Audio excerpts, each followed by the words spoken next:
আসসালামু আলাইকুম সবাইকে। আজকে আমি কচুর মুখার ভর্তা করব। তো কচুর মুখা বা মুখি বলে এটাকে।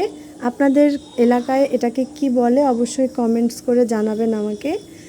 আর এটার ভর্তা করার জন্য আমি কাঁচামরিচ, পেঁয়াজ আর রসুনের কোয়া, হলুদ আর পানি দিয়ে ভালোভাবে নেড়েচেড়ে সিদ্ধ করতে দিব।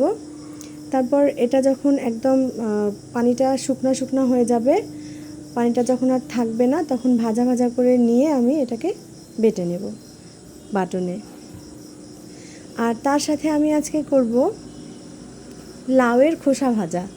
আপনারা কে কে খেয়েছেন লাউয়ের খোসা ভাজা? আমার তো খুবই ভালো লাগে। বাসায় যখনই লাউ আনে আমি লাউ রান্না করি আলাদাভাবে, আর এই খোসাটা মানে কুচি কুচি করে কেটে, আলুও কুচি কুচি করে কেটে দিয়ে ভাজা করি। তো আমার লাউয়ের খোসা ভাজাও হয়ে গেল। আর আমি লাউটা আজকে অল্প পরিমাণ মাংস দিয়ে কষিয়ে কষিয়ে রান্না করব। এজন্য আমি লাউ দিয়ে দিলাম। আর আগে থেকে আমি মাংসটা প্রেসার কুকারে কয়েকটা সিটি দিয়ে নিয়েছি। একবারে লাউ আর মাংস একবারে দিয়ে লাউ রান্না করে ফেললাম। তো আমি রাতের জন্য খাবার বেড়ে নিচ্ছি। লাউয়ের খোসা ভাজা, কচুর মুখার ভর্তা আর লাউ মাংস দিয়ে। আল্লাহ হাফেজ।